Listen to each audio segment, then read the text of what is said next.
And I'm going to share us to Facebook. Although I hear Facebook's down, we're still going to give it a shot. Share to your page. Someone is asking me if I'm a writer. The short answer is yes. What's the long answer? The long answer is well, I'm on my third blog, and I've gone from writing about all sorts of different things to where I am now. Yeah. Paul Stamets is in a tree during an electrical storm. All right. Shall we? Yeah, well, one moment. Give it a few more minutes.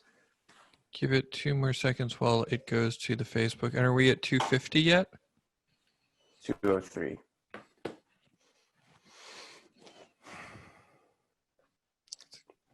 See if we can get another 40 people or so.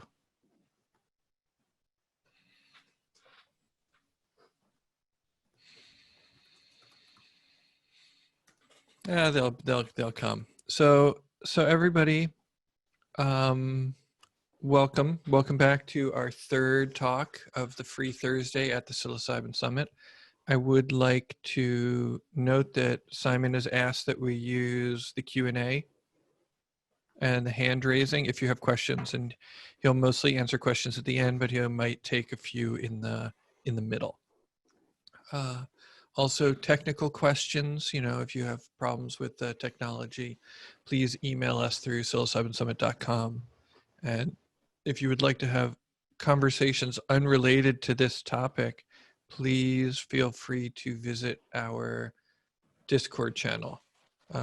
And you can have all of the conversations with all of the people that you could ever want. And there's the Discord channel. I said my volume is low. That's probably fine. Oh, hey, Marlo. Hey, Simon. Marlo. Marlo is moderating on Sunday. Excellent. So I am really, really happy to introduce my very good friend, Simon Yugler. Simon has a master's degree in depth counseling psychology from Pacific Graduate Institute. He is a depth psychotherapist and psychedelic integration coach for people seeking greater meaning, purpose, and guidance in their life. Weaving together depth psychology, internal family systems therapy, and mythology, Simon also draws on his diverse experiences learning from indigenous cultures around the world, including the Shipibo ayahuasca tradition. Simon has a background in experiential education and has led immersive international journeys for young adults in 10 countries. He is passionate about men's work, initiation, and helping his clients explore the liminal wilds of the soul. Welcome, Simon. Thank you, Dan. It's an honor to be here. And thank you all 273, 74 counting participants who are here. It's quite an honor to be here, to be a part of the Psilocybin Summit, and to virtually connect with all of you. I'm going to do kind of a slide presentation here. My intention is to make it as interactive as possible. So there will be one or two kind of opportunities throughout the presentation to interact. I might work with someone sort of for like a short period of time, just so people can kind of see what that's like. But if you're interested in sharing something and being unmuted and being on camera to sort of be a part of this workshop live, you can raise your hand. And if people don't know how to do that, you just click participants and you find your name, and then you can raise your hand. And then so I'll call on people. Usually it's kind of ranked, first come, first serve. And yeah, thanks everyone for tuning in. I'm gonna go ahead and share my screen now, and we can get started. How we doing, Dan? Is this working? You're all good. I see it. Okay, beautiful. All right, everyone. So welcome to the Psychedelic Hero's Journey. This is a talk about working with myth and archetypes to navigate the psychedelic experience. A bit about me. I mean, Dan already gave me a wonderful introduction, so I'm gonna skip sharing more about myself. And for those of you who want to keep in touch, I recommend you follow me on Instagram at depth_medicine, or you can email me. I'll try to reply to everyone who reaches out personally, at simon@initiationscounseling.com. All right, let's go. So ancient cultures understood that it was necessary to leave the warm lights of the village and travel out into the blue dark of the forest from time to time. They understood that all good stories involve leaving the familiar and landing somewhere entirely unknown. And they understood that it is from the margins of the village that true wisdom emerges, and that the key lies in successfully finding our way back home. Does it sound resonant with people? I hope so. I imagine so. So just kind of a breakdown of some of the things we're going to cover today. In this workshop, we're going to explore the intersection of psychedelics, initiation, and mythology. We're going to learn how to interpret visionary experiences through a depth psychological, otherwise known as archetypal or Jungian lens. I'm going to say depth psychology a lot because it's kind of the broader term for my tradition of psychology, but Jungian psychology in the tradition of Carl Jung, archetypal psychology, all kind of interchangeable terms to a degree. But today I'm going to use the term depth psychology. We're also going to deepen your understanding of working with shadow and the psychedelic experience. Very, very important work there. And lastly, we're going to discover new reasons why integration is actually the most important aspect of the psychedelic experience, and one that I think up until quite recently in the psychedelic community has been drastically overlooked. All right, part one, psychedelics, initiation, and myth.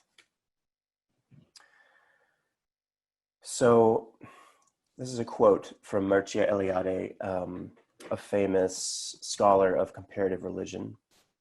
He said that it has often been said that one of the characteristics of the modern world is the disappearance of any meaningful rites of initiation. Modern man's originality, his newness in comparison with traditional societies, lies precisely in his determination to regard himself as a purely historical being, in his wish to live in a basically desacralized cosmos. So essentially, Eliade here is talking about how far modern human culture has come from a kind of initiatory, more indigenous way of being with the world, which has resulted in us living in what he calls a desacralized cosmos, a non-sacred worldview. So I imagine people are familiar with this. This is kind of the classic rendition of Joseph Campbell's hero's journey cycle. If anyone's familiar with Joseph Campbell, he wrote The Hero with a Thousand Faces back in 1948, believe it or not, where he kind of espoused this notion of the hero's journey. And this is kind of a visual representation of what the hero's journey is all about. You see that little guy at the top. He's our little hero. All these different kind of steps along the hero's journey that he identifies as potent points in myth from all over the world, right? I imagine a lot of people are familiar with this. And this is kind of, in some ways, the foundation of this talk today, although we're gonna deconstruct Campbell a little bit before we go further. We're not gonna just swallow this whole, because if psychedelics kind of teach us anything, it's to question, right? It's to question what is presented to us on the surface.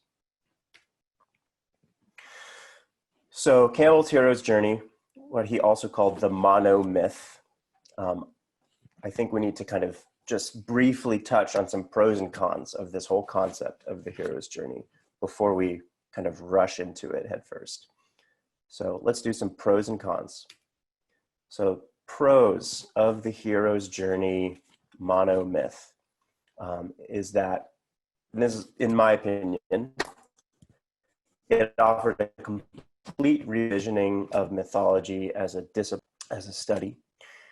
Campbell reignited a globally relevant interest in the study of myth, which before Campbell, mythology was kind of just this obscure, esoteric thing for academics. And he helped bridge psychology and mythology for the masses. I think the long-standing effects of Campbell's work can't be overstated. Incredibly important work.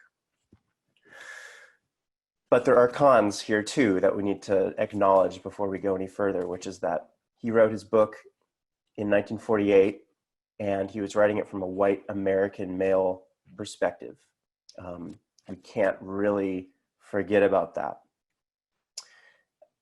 Kind of growing out of that, Campbell pretty much failed to acknowledge any history of colonialism or racism or any of the darker sides of human history and culture, right? One could even look at his whole book as just like a colonial work, but that's for a different day, different talk. Lastly, and probably like most important here for the sake of this talk, is that it reinforces the Western cultural archetype of the lone hero, the lone wolf, as the ideal of achievement and success. This is something we're really going to come back to and look at as we go forward in this talk today. So you just saw that kind of hero's journey cycle image, right? To simplify things, this is really all we need to know about the hero's journey, about initiation, and about working with psychedelics in a mythological and initiatory kind of lens, right? These three stages of separation, liminality, and return. Essentially, the separation stages of initiation with regards to psychedelics would be all of your preparation, your set and setting, you know, your intention setting, maybe kind of removing yourself from your regular day-to-day life, fasting sometimes, a dieta in certain traditions like the Shipibo. The liminal space is what we all know as the psychedelic trip, the entering into the liminal wilds, not knowing what's going to happen. Fear, all of that is signs that you are in the liminal. When you're in a liminal space, it means I don't know where I am and I don't know what's going on. I think most of us can probably resonate with that feeling. And then lastly, the return, coming back from the underworld, coming back from some sort of liminal challenge, ordeal experience, right? And in Campbell's framework, you're coming back with something of value. You're coming back to offer something to the community, to the village. And this is what we now call integration, right? It's a big fancy word that we're talking about a lot right now in the psychedelic world. And later on in this workshop, we're going to circle back to just how important integration actually is. Okay, so here I want to kind of turn it back to everyone watching. If people want to, you know, think about a life experience that they may have felt was an initiation or some kind of rite of passage. If people want to maybe go in the chat or go in the participants, raise your hand and just share something from your life, just 1 or 2 minutes. We're not really looking for the full recounting of, meeting the divine Godhead. But if people want to share something that they felt was an initiatory experience, let's do that. And I see one person who has raised their hand, Julienne Puyalte. Dan, how do we unmute Julian?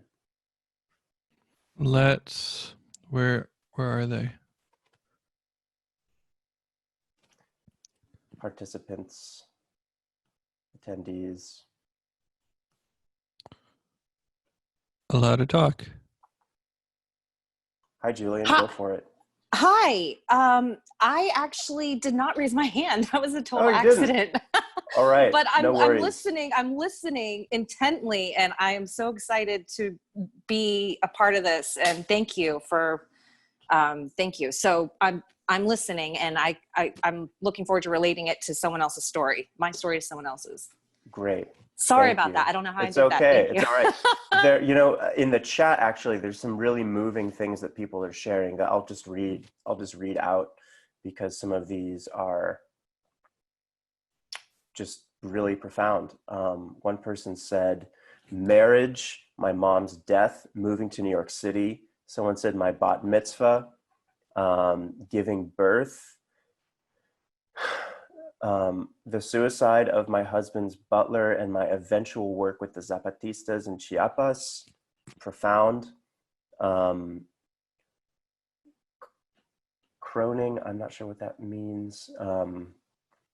Someone said I was in a desert of recovery and found my way back to my heart through mushrooms, getting off heroin, losing my daughter when I was 19, moving to the Himalayas. Wow, this is profound. So grandfather passing away, really deep things that people are sharing here. And, thank you, first of all, everyone who's sharing so vulnerably with all of us. Yes, all of these things: death, birth, marriage, loss, moving away, travel, immersion into something beyond yourself, working with the Zapatistas, something, all of these are deep life initiatory experiences.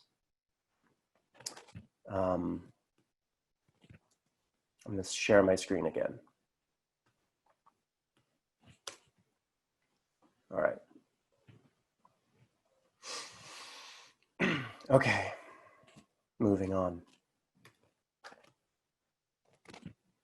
All right, on to the second part of our talk today, interpreting visionary experiences through an archetypal lens. Joseph Campbell famously said, "Where we had thought to be alone, we shall be with all the world."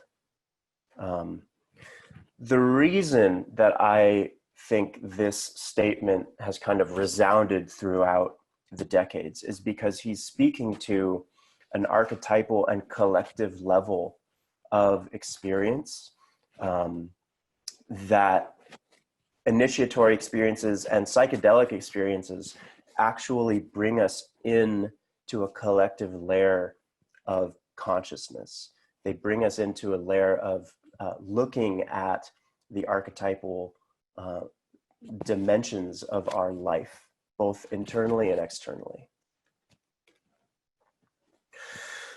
So this is kind of getting into some of the tools of like how to actually apply depth psychology to find the archetypal threads in your own personal psychedelic experiences and visions, right? So there's 3 tools here that I'm going to break down.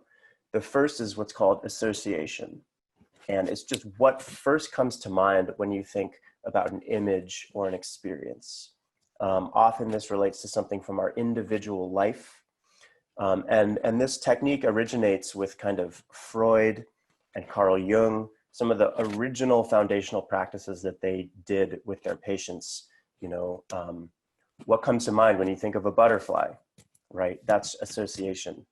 And then free association is kind of more what Jung was moving to when he discovered the collective unconscious. The second technique here is what's called amplification, which is much more moving into the Jungian depth psychological side of things, right? So amplification essentially means to open to an expanded perspective of the image or the vision that you are working with using myth, folklore, history, astrology, all these things, right? Ultimately, amplification kind of inflates the image, inflates the vision that you are trying to process and integrate and understand, so that it eventually touches on something collective, right? That is the goal of amplification.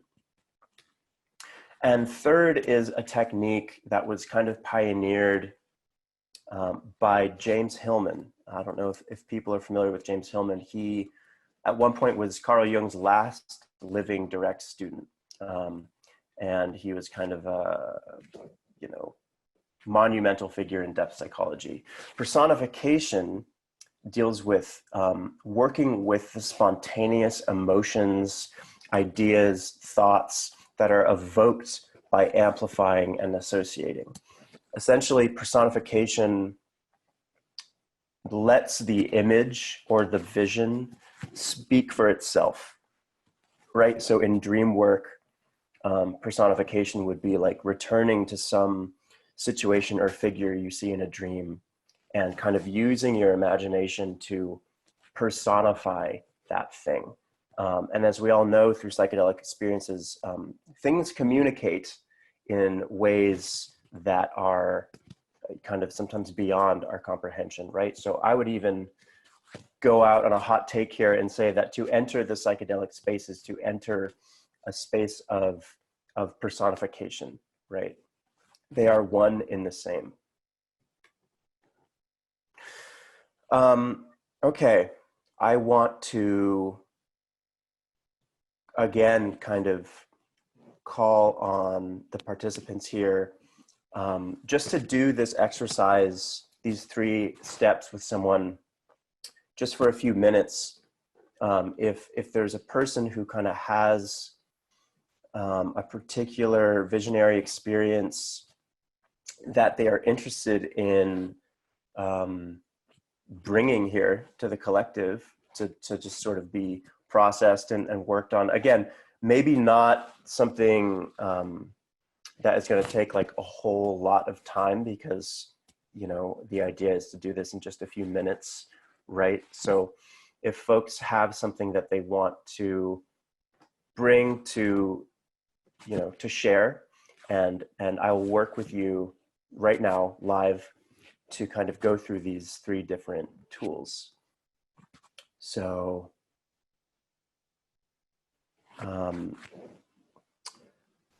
let's see. I see a bunch of people with raised hands.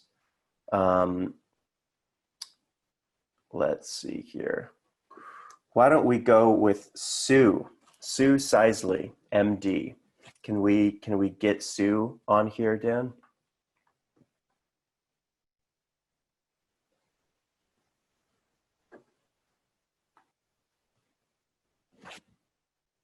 Hello. I think she has to unmute herself. Sue, She's you have got to to unmute. She's permitted. Okay. So you're muted, Sue. If you go to the bottom left-hand corner, you press the mute button. If that's not possible, we can go on to one other person here. All right. Let's do George Razzo.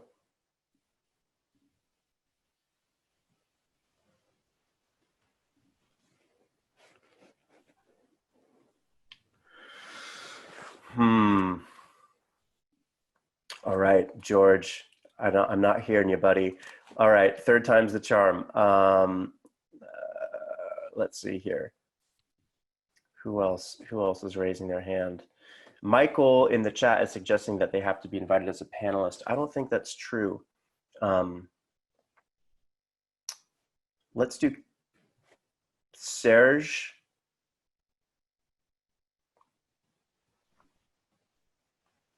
Can you join us here, Serge? Hello. Hey, are you, Hey. there we are. Hey, how are you? Thank you for the great conference. I'm absolutely enjoying everything. Great. Was there something you wanted to, some kind of visionary experience you wanted to bring to share that we can work on for a few minutes here? Yes, I'm experimenting with high dose psilocybin. And in the last session, I took 16 grams or dried golden teacher psilocybin mushroom. And the experience was very profound. After like a half an hour, I had this godlike feeling that at one moment I thought, "Oh my God, am I Jesus? Like, what's happening? Like, if I'm Jesus, why was my soul dwelling all this? Like, I'm 40 years old, and didn't tell me this. It was so profound." And I don't know from where came these songs I was singing and chanting, the chants, uh, indigenous people chants, which I'm not. I'm a white male, but like hey ya, hey ya, hey ya, this type of chants, which I don't know where those things came to me.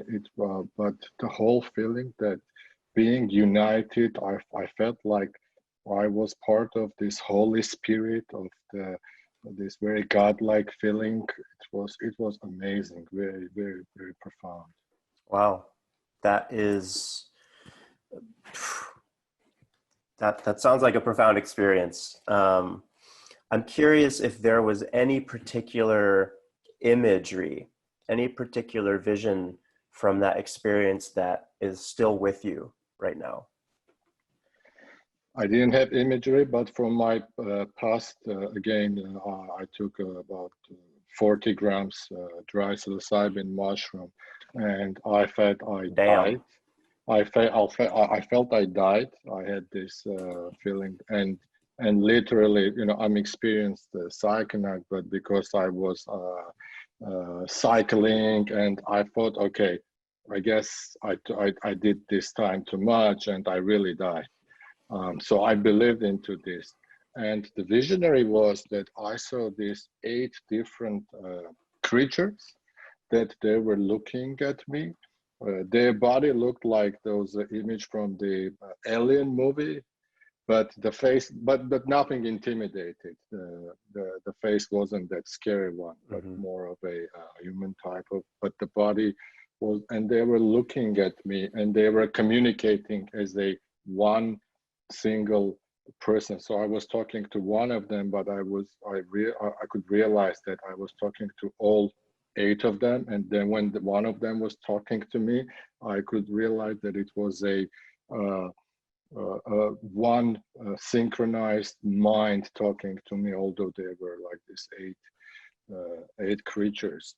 And the communication was that they were saying to me, "Hey, don't worry, this is don't be afraid, don't worry." And I wasn't afraid at all. And something from like below was saying, "Hey, we are dead. What's gonna happen to your children, to your family, this and that?" And then my soul communicating with this higher being was telling me, "Hey, there is nothing to be afraid of. This is beautiful. There is nothing to be scared of. Just don't worry, and kind of try to understand what's going on and try to enjoy that kind of feeling." Wow. Thank you so much for sharing both of those experiences. Wow. Those sound very powerful. So just real quick, Serge, I want to kind of go back and go through these kind of 3 different techniques that I was talking about briefly. So before, you kind of mentioned that you had this sensation that you were, Jesus, you felt this sort of connection with this Holy Spirit, this godlike presence. I'm just curious, real quick, in like a sentence, if you can share like what your religious background was growing up. I'm not a religious person at all. I was raised as a Christian, but before my psychedelic experiences, I was more atheist, or I would say agnostic. So I'm not a religious person at all. So, but I was feeling the presence of, I just mentioned Jesus, but it wasn't particular Jesus, but I felt this God feeling, whether call it the Jesus, Muhammad, or Buddha, or the Gaia, or a spirit of the earth. Nothing in particular, but I could feel the divine. Right. Okay. Yeah. All right. So you don't really identify as religious, but you were raised Christian. Where are you from originally, Serge? I'm just curious. I was born and raised in Armenia, and I moved to Armenia, yes, sir. And I moved to United States. I've been living here for 5 years. I'm in Minneapolis, Minnesota. Nice. Awesome. Well, I know that Armenia has a really deep history of Christianity, right? It's the first nation to adopt Christianity as the official religion of their country, right? That's why they have an Armenian quarter in Jerusalem. So, you know, even though maybe the lineage of Jesus and Christianity isn't big for you personally, culturally, like that, there's something very big there for you. Absolutely. Okay. So there's that, right? Also, like, there's so much you've shared in your experiences that, you know, to like fully go through all of this with you, like we would need a whole session, right? But as far as like amplifying this experience to kind of touch on some sort of level of collective consciousness, you know, you mentioned in another experience kind of seeing these 8 creatures, and you named like the Alien movie, which is really kind of an interesting thing to name. And you know, the 8 creatures brings up some interesting things, right? The first thing that it brings up for me is like the 8 limbs of yoga, kind of in a lot of, I would say, Hindu and Buddhist traditions. There's like the Noble Eightfold Path in Buddhism, right? So 8 is kind of this number of like purity, or like, you know, being sacred, right? And these kind of 8 creatures were all communicating to you, and they were telling you, don't be afraid. You know, and I'm curious if we were to kind of continue with personifying these creatures, right? I would have no doubt that they would have more to say to you, right? And I think also the last thing that you said that really stood out to me was that you were hearing these kind of voices from below, from the dead, essentially telling you, oh, what about your children? What, you know, kind of these messages from the dead coming up from below, and then these other creatures from the top, from kind of where you were, telling you it was going to be okay. So right there even seems like kind of a mythological and archetypal aspect to that visionary experience, right? You have the underworld, right, giving you information, right? Giving you, you know, bringing you back to this feeling of death, you know, often which psilocybin can often do in a big way. And then kind of these more angelic alien creatures from the upper world, right? Telling you like, no, it's going to be okay. So just that in itself is like profoundly mythological and archetypal. Yes, indeed. And what after that experience, when I was doing my own integration, I thought every person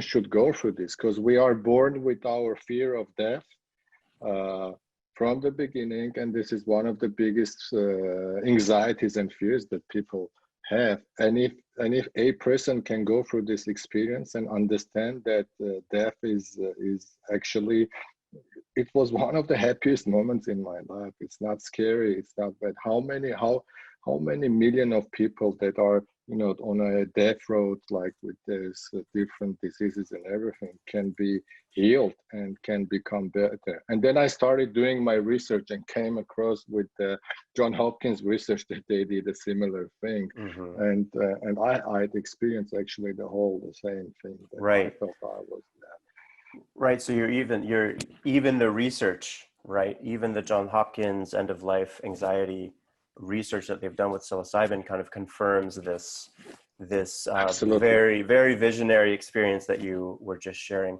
Serge, thank you so much. Thank you for sharing. Thank you for your time. Thank you. Absolutely. I'm going to go back to the PowerPoint now. All right.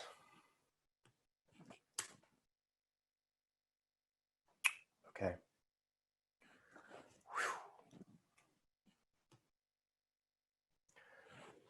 So just real quick, some other methods of doing this type of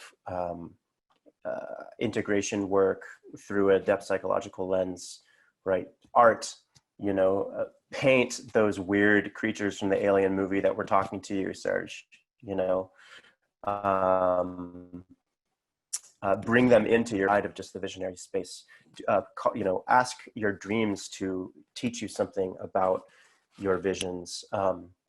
Movement and dance can be a beautiful way to like embody something that you're processing and working on from a visionary experience. And then last but not least is what I would call land-based practices, which I could do a whole other workshop just on land-based practices and integration.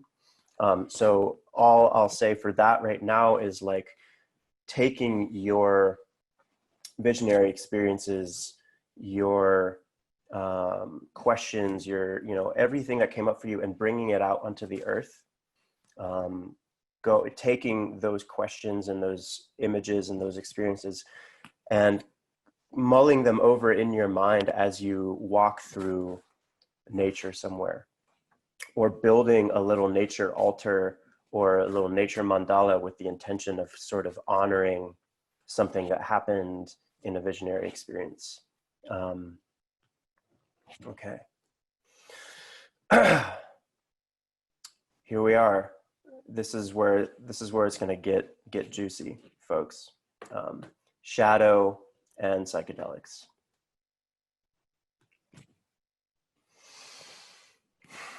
The cave you fear to enter. Do people know the rest of this? The cave you fear to enter holds the treasure you seek. Another very potent phrase from our dear elder Joseph Campbell, right? The cave you fear to enter holds the treasure you seek. It's a direct kind of reference to the importance of encountering the shadow. So I'm going to touch on the bad trip for a second here. The bad trip is kind of like often like the elephant in the room in a lot of psychedelic conversations, right? So the bad trip from an archetypal perspective, going with this sort of hero's journey theme, could be viewed as a refusal of the call. If we were to go back to that hero's journey image that we looked at earlier, the refusal of the call happens right at the beginning of the journey. If people remember Star Wars, A New Hope, in the very beginning, what is the first thing that Luke Skywalker says when he like is presented with his quest of becoming himself? He's like, oh no, I'm nobody. I'm just, I'm nobody. I live out here in the middle of the desert. What would these people want with me? Classic refusal of the call right there. If anyone has taken a dose of psychedelics, right, and then been like, oh, you know what, this just isn't for me. I'm gonna like go to sleep now. I'm just gonna sleep this off. Has anyone tried that? Yeah, it really doesn't work out. I look at that as like classic refusal of the call. It's like, nope, you're not gonna the mushrooms are already in your stomach. Like you're too far gone. So an overwhelming encounter with shadow, I would say, is just like a blanket way of talking about a bad trip from an archetypal perspective. You are being confronted with something that you don't want to look at, right? And your mind will do everything possible to keep you from facing that thing that you desperately don't want to face. That's a bad trip. Unstructured ego dissolution, too much, too quickly. You know, that kind of goes back to set and setting, right? It's just, you're just being dissolved, right? And that's kind of a archetypal experience in itself, right? And then unprocessed trauma, not essentially an archetype in itself, but something deep is coming up that is raw and unprocessed and might have such a energy to it that it feels, you know, earth shattering. It's too much. It's too much for that particular container. So let's kind of slow down actually and just define what we mean by the shadow. So Carl Jung said that the shadow is a moral problem that challenges the whole ego personality, for no one can become conscious of the shadow without considerable moral effort. To become conscious of it involves recognizing the dark aspects of the personality as present and real. This act is the essential condition for self-knowledge, and therefore, as a rule, meets with considerable resistance. I'm going to say part of this again. This act is the essential condition for self-knowledge. So here is Jung saying that looking at our shadow is absolutely essential for any amount of self-knowledge. And he's also saying that it's hard. It's not a enjoyable thing. Some kind of mythological themes and the individual shadow that might emerge in a psychedelic experience. Being eaten. Who has felt like you were going to be eaten during a psychedelic experience, particularly with ayahuasca? Oh yeah. Going crazy, you know, I'm screwed forever, right? Like I'm never coming out of this. Who's been there, right? Looping, kind of getting caught in like a mental loop of like doing the same things over and over again, having the same thoughts, just going around and around and around. It's kind of being in like a different realm of existence almost, right? When you're looping in a psychedelic experience. I would say that you're looping because, you know, you're kind of caught on something, right? The Messiah trip, who has experienced the Messiah trip, right? Thinking that, you know, you're going to save the world, everyone needs to know the good news, all this stuff. Individual shadow of grandiosity. Opposed to the devil trip, who's had that one? Oh, I'm Satan. I'm the worst person ever in the history of the world. I'm evil, right? Individual shadow. And then the labyrinth is another one that I think it can often kind of emerge of just being in that labyrinth of like not knowing what's going on. There's something scary in there, right? You're lost. So this is a pretty important part of this talk that I want to spend a minute on, is collective shadow and trauma in psychedelic experience.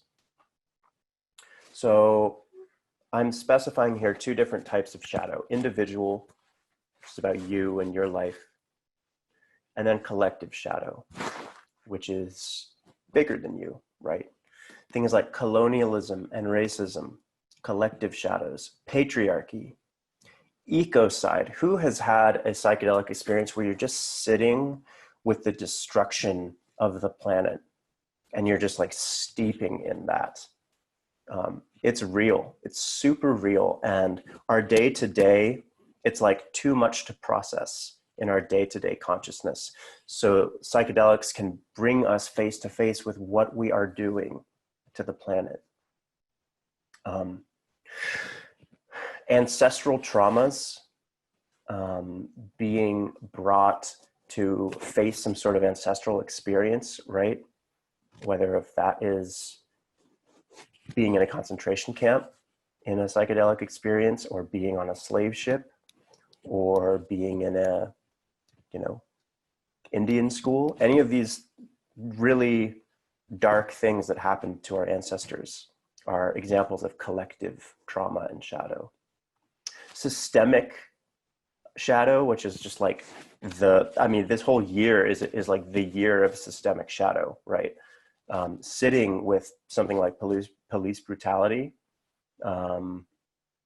that is an example of facing some part of our collective shadow that is hard to even digest. And then pre-verbal stuff that is like, you don't even have the words for it, right? But it's something really big. These are all examples of how psychedelics can bring us face to face with collective shadow and traumas.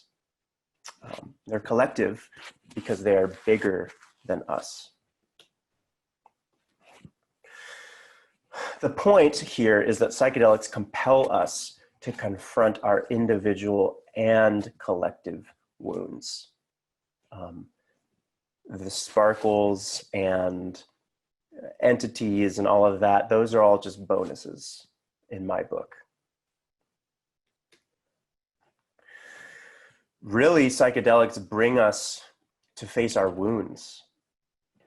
And the wound, as we all know the saying, the wound is where the light comes in, right? Kind of like what Jung was saying about the shadow. It's only through facing and going into that wound that your real light can actually start to come through. It's our job to discover the precise wounds carried within each of us, right? That is what this kind of psychedelic hero's journey is all about. And integration, we're getting towards the end here. Integration means to live our lives in such a way that our deepest wounds and shadows become our greatest gift. That is, if you take nothing away from this talk, I hope you take this. Okay, number 4, bringing back the boon, integration and the mythic life. So psychedelics, like initiation, forever locate us at a crossroads. It's like once you see, you can't unsee what you saw. You know, you're forever changed. You're forever betwixt and between, as the term goes. It's a term that is used a lot in initiation, betwixt and between. And in times of increasing polarization, such as now, right? It is the crossroad dwellers who are needed the most. And today, simply becoming acquainted with liminality is a radical act. Simply becoming acquainted with a different way of perception is a radical act, right? So simply going into psychedelic space is itself a radical act. I mean, why is there so much resistance? Why has there been so much prohibition against these substances for so long? Because they are radical. This is a question that I would ask if we had more time. What does it mean to live at the crossroads? Who or what are some examples that come to mind as expert navigators of the two worlds? Instead of opening this up, since there's 400 plus people here, I'm gonna just give this to everyone here to like sit with and take away from this and journal on your own time. What does it mean to live at the crossroads, right? The crossroads of the village and the forest, the crossroads of the individual and the collective. and who comes to mind as kind of masters of negotiating that space. This is Yeats, the Irish poet William Butler Yeats. And 20 minutes, more or less, was so great my happiness that I was blessed and could bless. That's the important part. That I was blessed and could bless. Which brings us kind of to the end here, the most important point of this, which is that the journey is not for you. The journey is not for your own self-aggrandizement. You get blessed, yes, ideally. Ideally, you get blessed. But the point is to get blessed and be able to bless, right? That means the journey is not just for you. Sacrifice means to make sacred, comes from the Latin sacrificere. Sacrifice means to make something sacred. And I would say that entering into this realm of psychedelics is a sacrifice, right? We all know this in some degree or another. There's sacrifice involved. This is a quote from Martin Shaw, an English mythologist who I've studied with before. Not ever knowing appropriate sacrifice is not a victory, it's a sedative.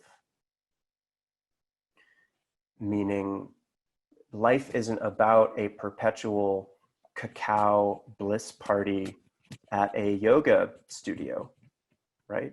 That's not what this life is about. That's not a victory. That's actually just a way to continue being asleep. So psychedelics are not the path here. Psychedelics just bring us to the path. The path is in giving your gifts to the world, right? And to offering something, which only happens by way of integration. That's what integration is, essentially. The way that I work with integration is through the context of relationship. This idea that all life is relationship. And I work with kind of these three spheres of integration that I have essentially done some research around and developed this as an integration framework and method. So this is essentially how I work with people when I do my integration work. Integrating the outer world, the inner self, and the imaginal spirit, right? And within each of these, we can kind of put a whole bunch of different facets. The question that I want to leave you with is, what gifts have you received from psychedelic experiences? And how are you turning that into medicine for your community, right? Because that's the point of all of this, is to offer something. And if people are interested, I'm developing and offering an integration course coming up here that I'm calling Essential Integration. And the whole idea is about turning psychedelic experience into a life of purpose, service, and right relationship. Essentially everything we've been talking about in this workshop so far. How to turn your wounds into your gifts, right? How to offer those gifts to your community, and how to be in right relationship with yourself and with the outer world and with the creative spirit that we all have a connection to, right? So just some basic information about this course that I'm offering. It's going to start November 18th, so mid-November, about 2 months from now. It's a 6-week group course via Zoom. And just for participants of the Psilocybin Summit, I'm offering it at $150, down from $200. So that offer will be available for the duration of the Psilocybin Summit and will end when the summit ends. And so if people are interested in signing up for this and being a part of this group experience of integration and doing this work together, you can get your tickets at this link, buytickets.at/depthmedicine-42 3866. And I'll put a little link in the chat box for folks to be able to register for that, for people who are interested in being a part of that. The point here, just to kind of wrap this all up, the point here is that this is really just kind of the beginning of the psychedelic hero's journey, right? If we've learned anything so far today, and if you take anything away from this, I hope that it is learning that the true psychedelic hero's journey is not about this, but it's about this, right? It's about being connected and involved with your community and with other people on their own journey, right? Because the journey is not just for you, it's for everyone else involved in your life, supporting each other, healing each other, loving each other, essentially.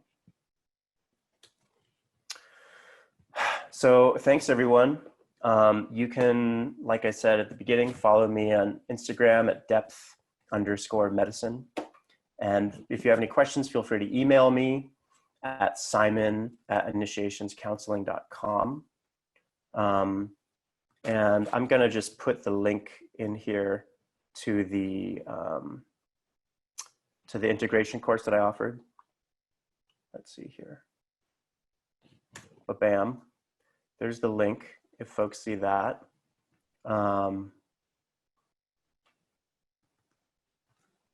Actually, that's not the link, my bad. This is the link. Here's the real link. There's the real link right there in the chat. What's the other link? Whose course does that first link go to? That is a back end link to my, yeah. So yeah, buy tickets at depthmedicine-423866. So that's the talk. Thank you everyone for coming. Dan, what do we do now? We have like 4 minutes. What do we do now? I just say, hey, thanks, man. Yeah. That was really nice. You know, it just sort of took me on a journey of, you know, a variety of my own hallucinations. Mm-hmm. You know, I could just picture everybody was listening and then they were like, oh, right, that was the time that I was Jesus. And that was the time that I was the devil. And that was the time that I didn't want to go in the cave. Mm-hmm. And so it's just really nice for us to have maps. And, you know, I'm really glad that you're doing this kind of work because for so long, so many of us have had to get our maps on the back end, you know, and so the ability to now do preparation and to get our maps before we go in to be like, oh, right, this is the cave I don't want to go into that has the thing I'm looking for. Right. Yeah. Right. Those experiences where we're like, I know I really need to be at this ceremony, but I don't fucking want to. Yes. I wish we could open this up to people. I would love to kind of have more time with folks to drop in. But we have 2 minutes. So again, yeah, we have 2 minutes. So again, I want to, if people are interested in continuing this conversation or like staying in touch, you know, please feel free to DM me on Instagram, depth_medicine, email me at simon@initiationscounseling. I'd be happy to jam out and talk with people. Show up at his home unannounced. Show up at my home unannounced. Northwest 24th Street in Portland, Oregon. No, I don't. I live in Southeast Portland. Oh. So yeah, thanks everyone. Yeah. Thank you all so much for coming. Next up is Tom Lane. Tom Lane is going to be talking about pre-Columbian mushroom rituals. So he's an anthropologist. He's kind of a fringe anthropologist with an absolutely insane wealth of information. And you'll learn a lot. And he's going to be interviewed, or he's going to be moderated. I won't be there. You get a break from me, and it'll be Martin Ball, who's a wonderful podcaster, musician, guide, psychedelic renaissance man. And yeah, so thank you for your continued participation in the Psilocybin Summit. Oh, maybe there's one hand, there's the other hand. There's our poster. You can I can't see you. Where are you, Dan? I can't see you. Where'd I go? Oh, there you are. I just had it on me. I was just fixated on myself. What's new?